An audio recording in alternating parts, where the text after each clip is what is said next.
네, 안녕하세요. 인류 문명사상 가장 위대한 여정, 그다음에 재미있는 이야기가 숨어있는 붓다로드에 오신 것을 환영합니다. 오늘 이제 말씀드릴 거는 지난 시간에 이어서 천태 지자대사에 대한 이야기 해드리고, 다음 시간에는 또 천태 교리 얘기를 좀 해드릴 거예요. 천태가 굉장히 중요합니다, 사실은. 천태가 화엄이나 선보다는 덜 중요하지만 그래도 어떤 중국 불교의 틀을 만든 건 천태예요. 그래서 보통 이제 불교 배우는 분들은 천태 따로 배우고 그다음에 화엄 배우고 선 배우고 이렇게 배우니까 그 연결성을 잘 모르는데, 전체 밑그림을 저는 천태가 그렸다라는 생각을 하거든요. 그래서 천태를 시점으로 해서 중국 불교의 어떤 틀이 잡히고, 천태가 없었으면 과연 선이나 안 그러면 화엄이 제대로 나올 수 있었을까? 저는 그런 생각하거든요. 그러니까 제가 늘상 말씀드리는 거 있어요. 그러니까 갤럭시가 없어도 아이폰은 나올 수 있는데 아이폰이 없으면 과연 갤럭시가 있었을까? 뭐 이런 생각을 하는 거예요. 그래서 그 부분에서 그러니까는 중국으로 불교가 전래된 거 말고 이게 중국화라는 걸 성공시키는 데 있어서 천태가 어떻게 보면 시발점 역할을 했다. 그러니까 뭐하고 똑같은 거냐면 뭐 적당한 비유인 것 같지는 않은데 스타벅스가 들어와서 이제 우리나라 토종 브랜드가 생긴 거예요. 그게 뭐 우리나라 토종 카페베네? 지금은 근데 다 절단이 나서 그러는데, 예를 들어서 그 카페베네가 점점 커져가지고 스타벅스가 나중에 시장에서 철수할 정도까지 됐다고 생각을 해봐요. 물론 그런 식으로 되는 줄 알았지만 결국 다 경기 끝났지. 현실은 끝났는데 만약에 그런 정도까지 됐다라고 생각을 해봐요. 그 시발점을 낸 게 천태라고 보시면 돼요. 그래서 굉장한 의미가 있는 거예요. 그러니까 천태 전에는 그냥 들어오는 불교 중심이었다면, 이제 중국 불교의 반격이라는 걸 생각을 해볼 수 있어요. 그러니까 중국 사상의 반격. 그러니까 천태는 정확하게 말하면 저게 인도 불교하고 또 다릅니다. 그러니까 중국적인 관점들을 가지고 인도에서 들어온 불교를 재해석해내는 방식이에요. 그래서 개인적으로 저는 천태를 그렇게까지 좋아하진 않는데, 제가 천태 수업도 원래는 하고 그랬었는데 그렇게까지 좋아하진 않는데, 저게 왜 그러냐면 인도 불교의 정통성에서부터는 점점 멀어져 가요. 그러니까 제가 전에 그런 말씀 드렸었는데, 만약에 햄버거가 점점 한국화돼서 불고기 버거가 나오고, 그 다음에 뭐 김치 버거가 나오고, 그 다음에 나중에는 라이스 버거가 나오고, 이렇게 해서 아니 패티도 그 불고기 같이 되고, 그 다음에 그 위에 빵도 밥으로다가 대체를 시키고, 야 그러면 햄버거의 정체성은 뭐냐? 이제 그 문제가 벌어지는 거예요. 그래서 중국 불교, 그러니까 중국화됐다라고 하는 거에서는 굉장한 장점을 줄 수 있는데, 과연 불교의 정체성을 잃어버리는 거 아니야? 라고 했을 때는 또 문제가 되는 거예요. 그래서 천태는 그걸 처음 시도한 사람이기 때문에 굉장히 천재적인 사람이에요. 그걸 버무려서 어떻게 해서든지 중국적인 거하고, 그러니까 천태 화두는 불교, 이게 이제 인도에서 수입된 불교예요. 이거 수입품입니다. 외제 물 건너온 거. 그 다음에 중국 철학이 있을 거 아니에요. 중국 전통 문화, 그 다음에 철학, 이거를 섞는 겁니다. 이게 천태. 이렇게 되면 중국 불교라고 할 수 있는 거예요. 그러니까 중국 불교에 두 종류가 있어요. 인도에서 넘어온 중국 불교, 그러니까는 뭐 삼론종이라든지 안 그러면 무슨 뭐 열반종, 그 다음에 뭐 구사종, 뭐 이런 것들은 다 인도에서 넘어온 중심이라고 보시면 돼요.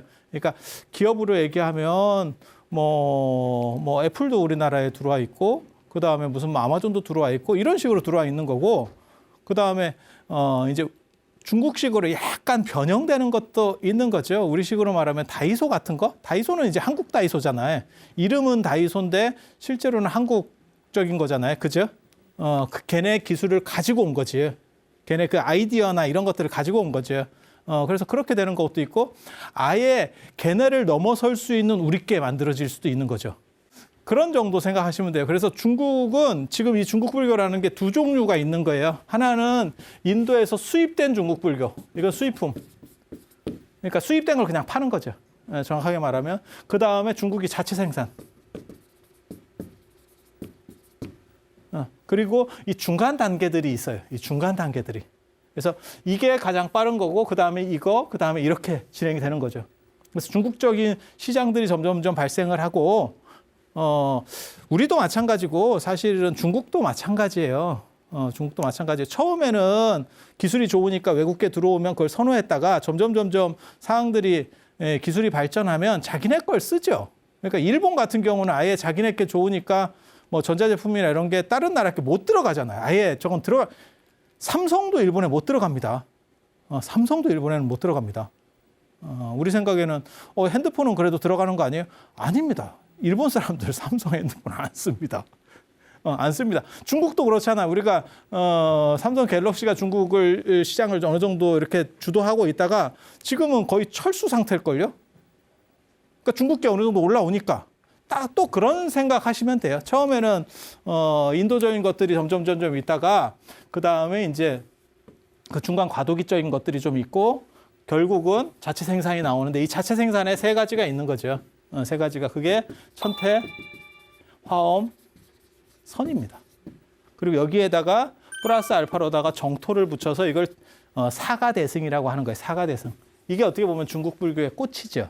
그리고 이 천태가 그 아이디어를 처음 딱 비트는 아이디어를 물론 여기서 이렇게 단계적인 게 있어요. 그러니까 완전히 혼자 생각했다라고 할 수는 없다니까. 무슨 얘기냐면 아이폰을 스티브 잡스가 혼자 만들었느냐? 그건 아닐 거예요. 왜냐하면 그전에도 투지폰이 있었고 그다음 PDF 폰 같은 게 있었고 그 다음 단계로 넘어간 거죠. 한 단계를 점프시킨 거죠. 그러니까 아예 전혀 없는 데서 갑자기 스마트폰을 딱 던진 거야. 그거는 아니에요. 눈에 보이는 단계들이 있었는데 그 단계를 인지한 사람도 있고 제대로 인지 못한 사람들도 있는 거죠. 그래서 그런 정도라고 생각을 하시면 돼요. 그리고 천태가 중요한 거는 통일 제국의 이데올로기가 이제 작동을 한다는 거예요. 수나라라고 하는 이 이게 통일이 굉장히 중요한 겁니다. 원래 여기 이렇게 칠판이 있었으면 지난 시간 같이 괜찮은데 그걸 또 띄었네 그새. 이거 칠판이 있었으면 제가 이 수의 통일 이 부분을 또 썼을 거예요. 통일 제국이 되면서 무슨 일이 벌어지냐면 사상이 섞이게 되는 거죠. 그러니까 자기네 나라 안에서도 갈려 있었던 남북 문화라고 하는 게 강북 문화, 화북 문화하고 강남 문화, 강북과 강남이라고 하는 게 갈려 있었. 여기가 이제 위진 남북조 시대를 거치면서 북방이 유목민 중심이에요. 정확하게 말하면 선비족이 주도하고 있었거든요. 이게 팔주국이라고 관농 집단. 술을 만든 것도 그 관농 집단의 선비족들이 만드는 거고 당도 걔네들이 만드는 거예요. 당도. 그렇게 해서 이 화북 쪽은 유목민들이 지배하고 어떻게 보면 주도하고 있었고 여기는 강남에는 이제 한족들이 쫓겨 내려가서 두드려 맞아가지고 쫓겨 내려가서 그거 하고 있었는데 이게 하나로 섞이고 그 다음에 하나의 거대한 제국이 되면서 드디어 전 세계 최강국으로 등장을 하고 그러면 돈이 되고 문화가 되고 경제력 되고 이러면 어떤 일이 벌어지겠어요? 자기네께 만들어지는 거죠. 그러니까 중국도 지금 그런 식의 일이 벌어지잖아요. 맨 처음에 하청 공장 비슷한 쪽에서 하다가 이제 조금씩 자기네 거를 뭔가를 하려고 하니까 미국 입장에서는 야 이게 봐줬더니 너무 컸는데 이러면서 이제 줘 패는 거죠. 상황들이 딱 그렇게 돌아간다고 보시면 돼요. 근데 이 당시 수나라, 당나라 때 중국이라고 하는 거는 원톱 국가입니다. 원톱 국가입니다. 아시는지 모르겠는데 시진핑이 중국몽이라는 걸 얘기하거든요. 중국 꿈. 그러니까 중국의 리즈 시절 잘 나갔던 때 중국이 언제부터 이렇게 쫙 가냐면 아편 전쟁 때 개망신을 당하면서 결국 역사에서 끝나는 거거든요. 세계사에서 완전히 무슨 남미 코르테스한테 남미 무너지듯이 뭐 마야 잉카 무너지듯이 그런 식으로 당한 게 아편 전쟁이거든요. 너무너무 치욕적인 그런 거를 당했는데 중국 역사를 통틀어서 제일 잘 나갈 때가 두 시기예요. 징기스칸은 뭐 바깥쪽까지 이렇게 있어서 그걸 완전히 중국 역사라고 말하기도 좀 애매한 상황이고 그게 당나라하고 청나라 때입니다. 그리고 중국 사람들이 더 선호하는 건 당나라예요. 당나라. 그리고 수나라 당나라부터 이미 로마를 앞지르고 전 세계 최강국이 되니까 그러니까 자기네 문화식으로다가 전부 다 바꿔버리는 거죠. 자기네 문화식으로 바꾸고 외래 거를 수용할 필요가 굳이 없어요. 이제 다 우리식으로다가 대체시킬 수 있어요. 그러니까 처음에는 그쪽에서 들어온 거지. 우리도 마찬가지죠. 우리가 기술력이 좋고 우리가 전 세계를 주도할 정도의 국가가 되면 뭐 세계 표준이고 뭐고 우리가 다 만드는 거예요.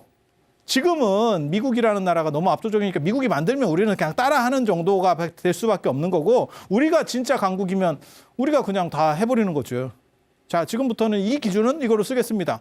뭐 핸드폰 충전 단자는 이거로 쓰겠습니다. 이거로 쓰겠습니다. 그럼 끝나는 거예요. 경기 끝이에요. 그래서 그런 식의 작업들을 이제 하게 되는데, 중국이 거대해지면서 하게 되는데, 여기에서 이것의 기본 아이디어를 낸 게 천태라는 거예요. 그러니까 천재지요. 천재지요. 그래서 중국적인 것과 그 다음에 인도적인 거를 섞고 그 다음에 중국 표준, 중국 불교의 표준을 만들어낸 거예요. 그리고 그 표준을 좀 더 심화시켜서 하나는 교리체계로다가 발전시키는 게 화엄, 하나는 수행체계로 발전시키는 게 선. 그리고 천태는 이 두 가지가 다 있어요. 두 가지가 다 있어요. 그러니까 뭐가 똑같은 거냐면 기업이 커지면서 분사한다고 생각하시면 돼요. 처음에는 그냥 한 기업이었는데 나중에는 기업이 커지니까 이렇게 두 개로 찢어져 가지고 상장되는 거죠. 그러니까 앞에서 뒤에가 더 발전하는 거 아닙니까? 뒤에가 더 발전한 거 맞아요. 하지만 그 아이디어를 낸다라고 하는 거는 굉장히 어려운 거예요. 그건 한 단계를 진화시키는 거거든요. 그래서 우리가 스마트폰이 전 세계적으로 팔려도 스티브 잡스라는 이름을 계속 얘기할 수밖에 없는 게 뭐냐면 그 사람의 아이디어잖아. 한 단계를 성숙시킨 거잖아요. 지금 스마트폰이 훨씬 좋죠. 스티브 잡스 때 스마트폰을 지금 누가 쓰겠어요. 그리고 우리가 기억하는 사람 다 마찬가지예요. 라이트 형제가 비행기 만들었다. 아유, 그 비행기를 누가 타겠어. 하지만 그걸 기억하는 거죠, 우리가. 그런 식 생각하시면 돼요. 그래서 천태의 위치라고 하는 거는 굉장히 대단해요. 그리고 천태가 왜 나중에 몰락하게 되는지도 제가 얘기를 해드릴 거예요. 그리고 천태를 가장 지원했던 사람은 진나라예요. 진나라. 남조의 진나라. 오동진, 송제, 양진 6조 시대 때 그 진나라, 그 황제도 천태를 지지를 했었고, 그 다음에 수양제가 양주 총독 진왕, 이 양광이 나중에 양제가 되는 거예요. 양제가 잠저 시절에, 그러니까는 고위에 오르기 전에 이 천태대사를 굉장히 좋아합니다. 그리고 황제가 되고 난 뒤에도 좋아해요. 그런데 수양제의 제위를 보면 604년 제위잖아요. 604년 제위. 그런데 천태대사는 597년에 돌아가셨으니까 황제 됐을 때는 이미 없었던 거예요. 그런데 시절을 보면 뭐가 있냐면 여기에 남경이 있고 소주 항주가 있고, 강남에 남경이 있고 소주 항주가 있고, 이쪽에 소주 항주가 있고, 그 다음에 이 위에가 양주예요. 양주. 지난번에 제가 대운하 건설할 때 꼭 양주를 이게 들리려고 하거든요. 자기가 양주 총관이었었기 때문에 그래요. 그래서 양주를 다스리고 있었고, 그 다음에 거기서 진왕이라고 하는, 뭐 황제 아들이니까 무조건 왕입니다. 왕에서 시작하는 거예요. 그래서 이제 자기가 어떻게 보면 본거지죠. 그리고 저 진나라, 수나라 망할 때 보면 되게 웃기는 게, 거기에 백길 놓은 것도 그렇고, 그러니까 KTX로 얘기하면 대통령이 그 동네 사람이야. 그러니까 KTX 노선을 휜 거예요. 야, 우리 쪽 발전시켜야 돼. 그래서 휜 거야. 이해가 돼? 그것도 되게 재밌는 생각인데, 수나라 망할 때 보면, 아니, 황제가 수도를 지키고 있어야 되잖아. 양주로 내려가 있어요. 수도를 비우고. 이게 제정신인가 싶은 그런 행동들을 하거든요. 근데 불안하니까 아마 자기 익숙한 데를 도리어 찾았던 것 같아요. 근데 그게 자기 명줄을 끊는 행동이죠. 아니, 황제가 수도를 비우면 어떡해. 그거 딱 들어봐도 이게 아니잖아요. 그래서 이 잠저 시절에 이게 진왕이었으니까 이 양광이 계속 후원을 해줘서, 저번에도 잠깐 말씀드렸어요. 591년에 지자대사에게 보살계를 받고, 그때 받은 법명이 총지예요. 양광이 수양제가 그래서 이렇게 받았고, 그 다음에 양광은 그 당시에 진왕이에요. 진왕이 지자대사라고 이렇게 호를 올려줘요. 지자대사. 겁나 박학한 분? 이렇게? 지자대사. 총지는 모든 것을 다 갖춰라. 모든 것, 좋은 거를 다 갖춰라. 그래서 595년에 보면 이 정명경이 무슨 경이냐면은 저거예요. 유마경을 강설한 거를 저 양광한테 이렇게 헌사를 합니다. 그러니까 굉장히 좋으니까, 사이가 좋으니까 이거 당신을 위해서 내가 하나를 했어요. 이러면서 우리도 그럴 수 있죠. 뭐 누가 굉장히 이렇게 탁 이렇게 뭐 마음에 드는 사람이 있으면 이 책을 누구에게 이렇게 누구를 위해서 이 책을 썼습니다. 탁 처음 첫 표지에 써줄 수 있지. 그러지 않을까? 아니면 말고 뭐 그런 거라고 생각하시면 돼요. 그래서 이 어른이 돌아가실 때까지 35곳에 큰 절을 지었고 제자가 한 4,000명. 저게 뭐 진짜인지 가짜인지 난 잘 모르겠고 전에도 말씀드렸지만 구마라집 때 뭐 3,000명 이렇게 나오듯이 중국은 3,000이라는 숫자가 거의 맥시멈입니다. 3,000이 맥시멈이에요. 문중자 왕통에게도 3,000명의 제자가 있었다. 뭐 공자에게도 뭐 3,000 제자가 있었다. 이렇게 3,000이라고 나오는 숫자가 맥시멈이에요. 그런데 왜 4,000이라고 했을까요? 시대가 바뀌었겠지. 그래서 우리는 그보다 앞선 이런 얘기를 쓰고 싶었을 거예요. 꼭 숫자를 세서 4,000명 이게 아니고 그런 사람들보다 한 단계 넘어서는 게 지자대사야 라고 말하고 싶었을 거예요. 누가? 천태종에서. 다 제자들이니까. 야, 기본이 이건데 우리 그런 거 있어요. 하나를 두르면 열을 안다. 이게 논어에 나오는 말이거든요. 그게 아내를 지칭해서 자공이 한 말이에요. 근데 불교에서는 그거를 갖다가 막 이제 뻥튀기를 해서 너네는 하나를 들으면 열을 알 정도지. 우리는 일문천호야. 하나를 들으면 천을 알아. 천을. 열을 아는 게 아니고 우리는 천을 알아. 100배로다가 돌려버리는 거예요. 그러면 앞에서 하나를 들어서 열을 아는 사람은 별 볼일 얻게 되죠. 그러니까 그런 식으로. 그러니까 뒤에 사람이 이렇게 공격하는 방식이라고 보시면 돼요. 그래서 아마 그런 뉘앙스와도 관련이 될 거예요. 그리고 임종 때 이제 597년에 임종 때 보면 이게 이제 법화경. 법화경은 당신의 소위 경전이고 법화종이라고 하지 않습니다. 화엄종이라고 하는데 화엄경을 보고 화엄경을 중심 경전으로 해서 화엄종이에요. 화엄종. 근데 천태는 법화종이라고 하지 않습니다. 천태종이에요.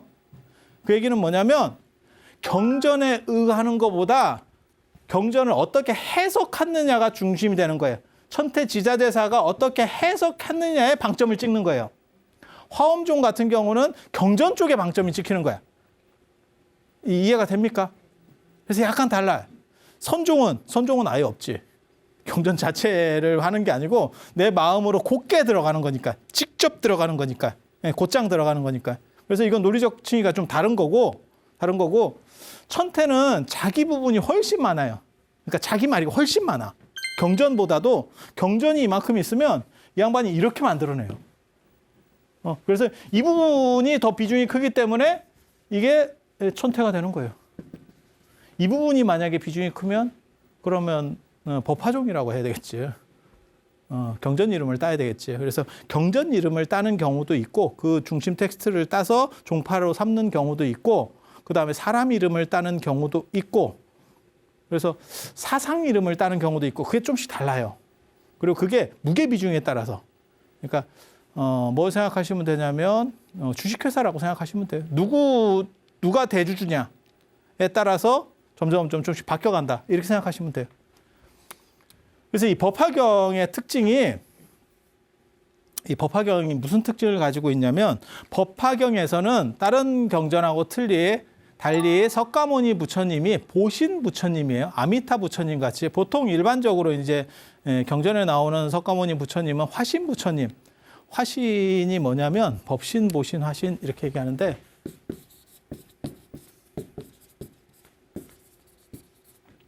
예를 들어봐. 예를 제가 한번 들어볼게요. 이게 법신, 보신, 화신 저런 게 그렇게 어려운 개념은 아닌데 머릿속에 잘 안 들어와요. 그리고 저걸 들었을 경우에 무슨 일이 벌어지냐면 저게 한자어고 자꾸 익숙하게 듣다 보니까 내가 아는 줄 알아.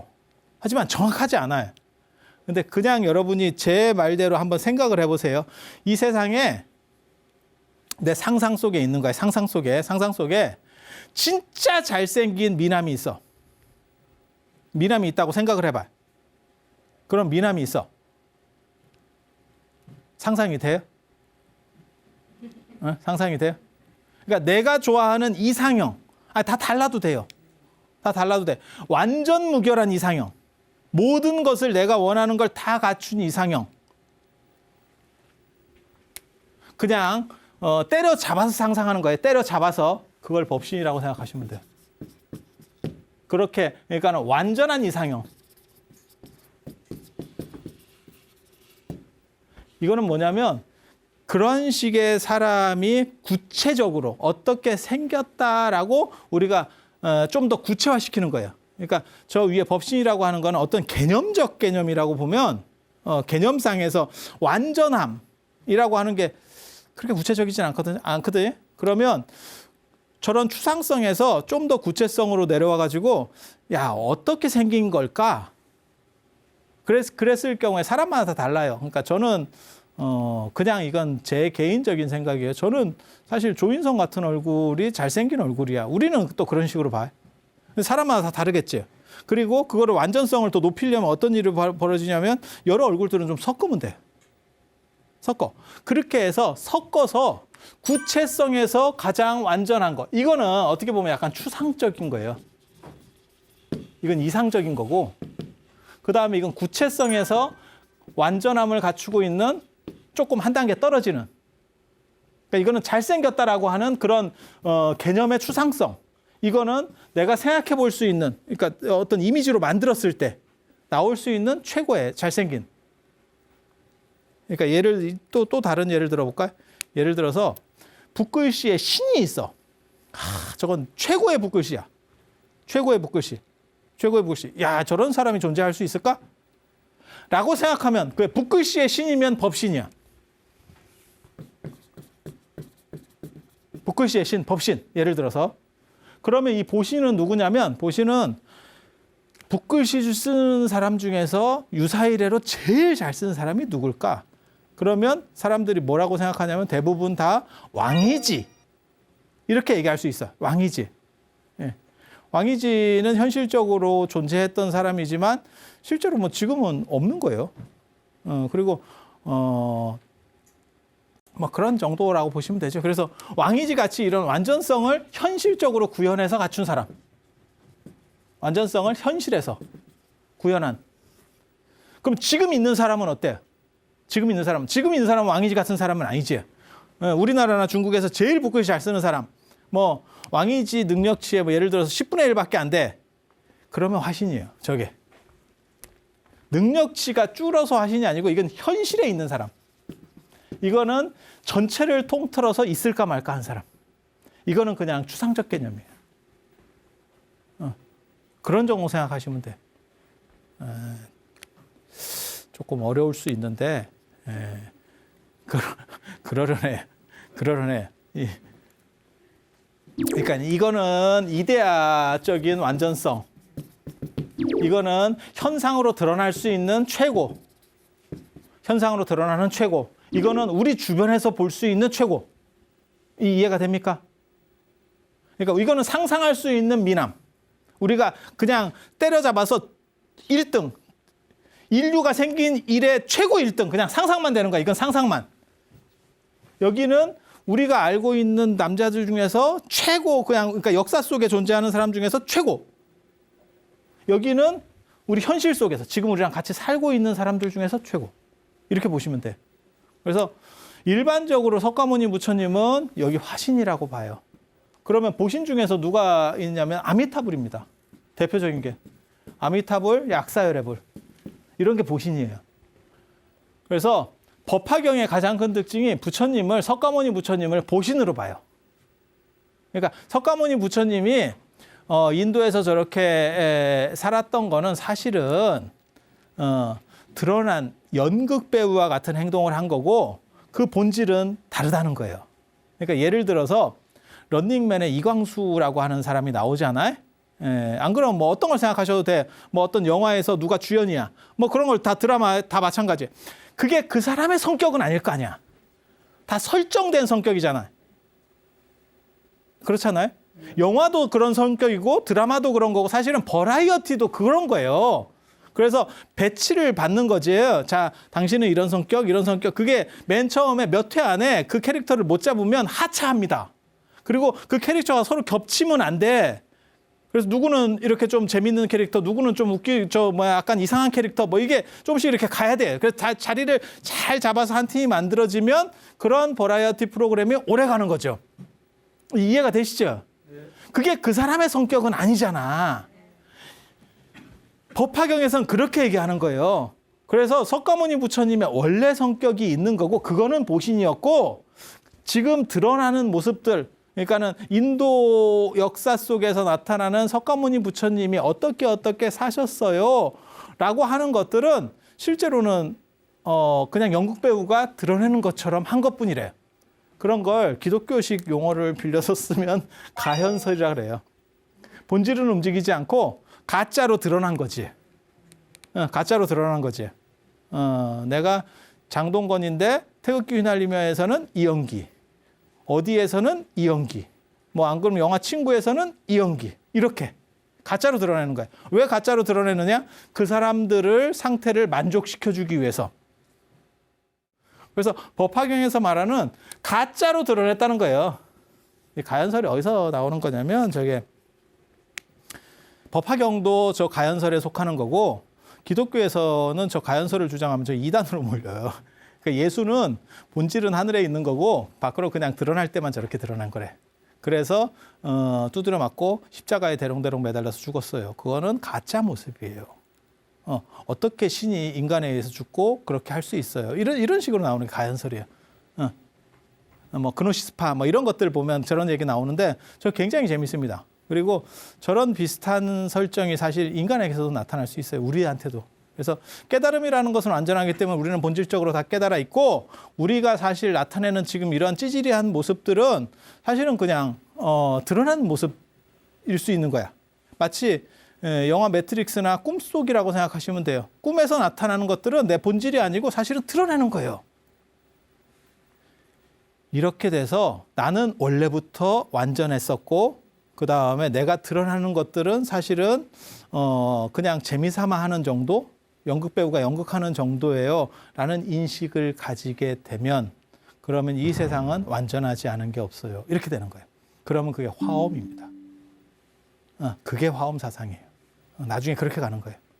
그래서 이 법화경이라고 하는 거는 석가모니 부처님을 화신처럼 드러내는 모습들은 다 가현된 거고, 그러니까는 가짜로다가 이렇게 꾸며진 모습이고, 여러분들 시각에 맞춰서 내가 드러낸 것뿐이고, 그 다음에 실제로는 당신은 본질적으로 완전한 거예요. 그래서 법화경을 보면 뭐라고 나오냐면 석가모니 부처님께서 이미 훨씬 전에 깨달음을 얻었고 중생들을 다 제도해 놨었고 뭐 이런 얘기들이 나오는 거죠. 그래서 굉장히 재밌는 경전이에요. 그러니까 대승불교 역사 안에서도 굉장히 특이한 거를 점하는 경전입니다. 그리고 이 법화경이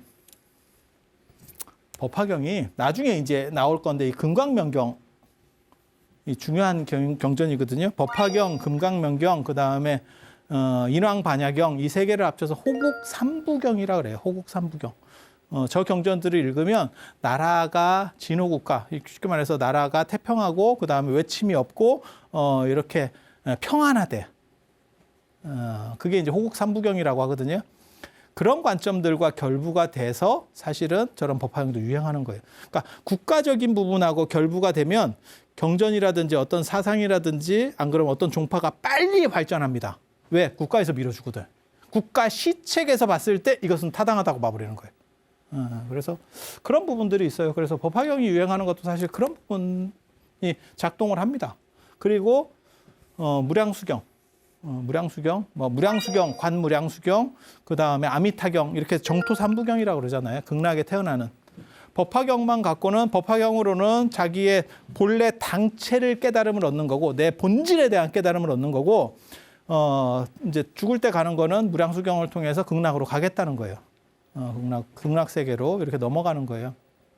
그래서 극락으로 가는데, 극락이 서쪽으로 10만 원 국토나 떨어져 있는 먼 세계거든요. 그러니까 갈 수가 없어요.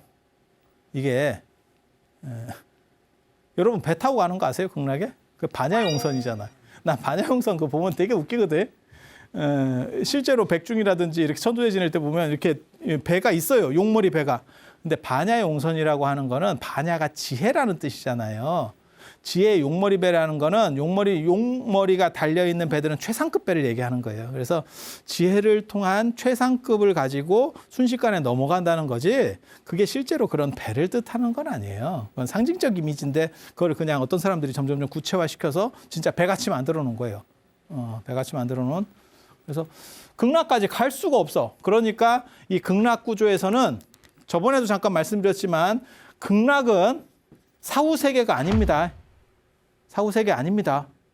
살아있는 사람들이 가는 세계예요. 하지만 10만 억 국토 하나 떨어져 있기 때문에 엄청 멀기 때문에 우리는 갈 수가 없어. 뭐하고 똑같은 거냐면 명왕성 존재하는 거예요.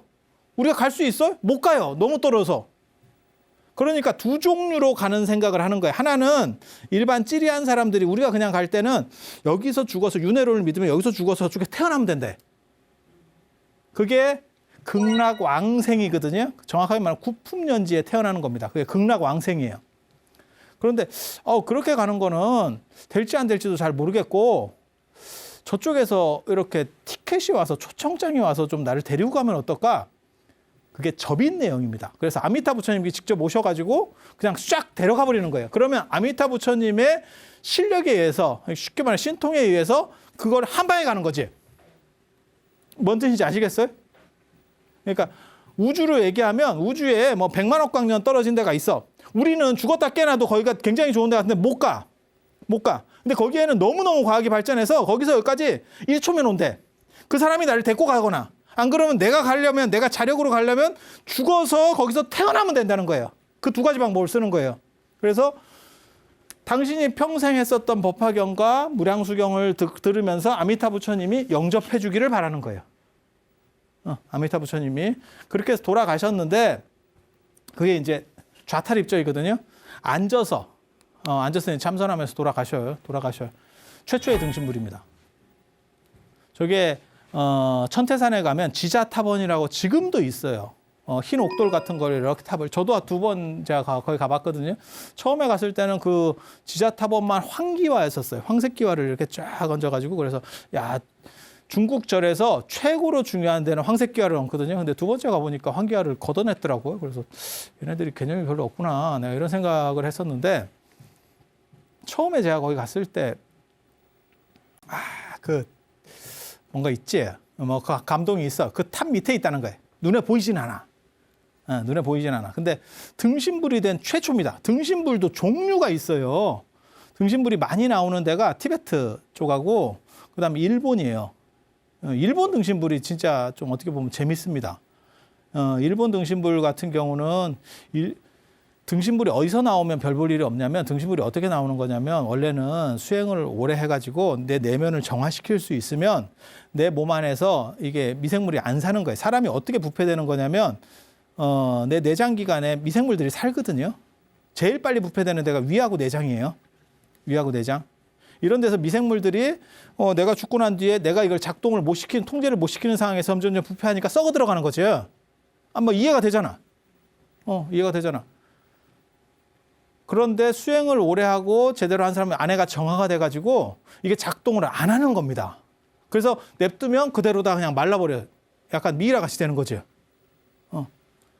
그런데 일본 같은 경우는 그게 그러니까는 이집트 같은 데나 아니면 서역 지역에서도 미이라가 많이 나와요. 그건 수행을 안 해도 돼요. 왜냐하면 그거는 미생물이 내 안에서 몸 안에서 이렇게 막 성장을 하려면 번식을 하려면 산소가 필요한데 거기는 건조지대이기 때문에 이 피부가 너무 빨리 말라버리면 공기가 차단되면서 미생물이 죽어요. 번식을 못해. 그렇게 해서 미라들이 된다고요. 그래서 피라미드에서도 미라가 된다는 얘기가 있지만 피라미드 옆에 그냥 일반 사람이 묻힌 데서도 미라가 많이 나와요. 그래서 이집트에서 부활 문화가 있는 거고 그게 나중에 기독교로 들어가서 뭐 예수가 부활한다. 이스라엘 사람들이 이집트에서 노예 생활했거든. 그래서 그때 배워서 주워 들은 거고 그 다음에 중앙아시아 쪽이나 안 그러면 저 서역 쪽에 가면 불사조 얘기가 나와요. 피닉스. 불 속으로 들어가서 다시 몸을 다시 죽을 때가 되면 불 속에 들어가서 다시 몸에서 불이 나온대. 그러면서 다시 복구가 된대. 그게 불사조회거든요. 다 건조 지역에서 나오는 문화들이에요. 그러니까 땅 파다 보면 사람이 묻혀 있는 거야. 그냥 묻어놓은 걸 그대로 그냥 미라가 돼 있는 거야. 그걸 옛날 사람들이 뭐라고 생각하냐면 나중에 깨어나려고 지금 이러고 있는가 봐. 이렇게 옛날 사람들이 미개하니까 생각했다고. 그게 어떻게 보면 미라 문화거든요. 그런데 불교에서 이런 등신불은 당신이 수행을 다 해가지고 아내를 정화시키면 썩지 않는 거예요. 썩지 않는 거. 그 시조가 중국 불교 어떻게 보면 시조라고 할 수 있는 게 그리고 제일 유명한 게 천태대사예요. 천태대사는 근데 탑 밑에 묻혀 있어서 제대로 보이지는 않아. 볼 수 있는 건 사실은 육조 해능스님. 육조 해능스님. 그래서 그런 정도 생각을 하시면 되고 이게 습한 기후에서 등신불이 됐을 때가 더 대단한 겁니다. 왜냐하면 부패의 조건이 잘 갖춰진 데서. 그래서 일본에서 등신불 되는 굉장히 어려운데 일본은 고승들이 그리고 등신불 되고 싶어하는 분들이 일부러 그렇게 만들어요. 당신이 음식들을 줄이고 소금물을 마셔. 돌아가실 때쯤 되면. 그래서 안에서 미생물들이 사는 조건들을 축소시킵니다. 그래서 등신불이 되는 경우가 있고 티베트 같은 경우는 티베트도 등신불이 굉장히 많은데 티베트의 달라이라마나 판첸라마 등신불들은 그건 진짜로 파내는 겁니다. 속에 장기를 다 파내는 거예요. 거기는 버터 같은 걸 많이 먹어서 티베트도 해발이 높아서 공기가 산소가 부족해서 등신불 되기는 좋은 조건이에요. 이게 미라 만들어지기 좋은 조건인데 달라이라마나 판첸라마 같은 분들은 너무 이런 걸 기름진 걸 많이 먹거든요. 거기가 유목 문화가 있어서 굉장히 많이 먹거든요. 그러니까 이게 기름진 게 많으면 죽었다 깨나도 등신불 못 됩니다. 그러니까 돌아가시면 장기를 파냅니다. 마치 이집트 미라처럼. 그리고 뇌도 이렇게 해가지고 다 긁어내버리고. 그렇게 해서 만들어서 탑 안에다가 넣어요. 탑 안에다가 넣어. 그래서 좀 다릅니다. 등신불 문화가 달라. 그래서 그 등신불에 어떻게 보면 최초라고 할 만한 게 지자대사라고 보시면 되고, 이 지자대사에 등신불을 모셔놓고 이렇게 제를 지내고 했대요. 그거를 수양제가 굉장히 후원을 했다 하는 거거든요. 굉장히 후원을 하니까 나중에 저 상서령 저 양소라고 하는 사람이 세상에 그런 게 어딨냐. 사람이 죽었으면 다 썩어서 없어지는 거지. 어떻게 그 자세를 유지하면서 있을 수 있어? 라고 해서 진짜 가봤다는 얘기가 있어요. 그랬더니 그대로 모셔져 있더라. 그래서 등신불 하면 사실은 제일 유명한 게 저 시기적으로 빠른 거는 지자대사 등신불.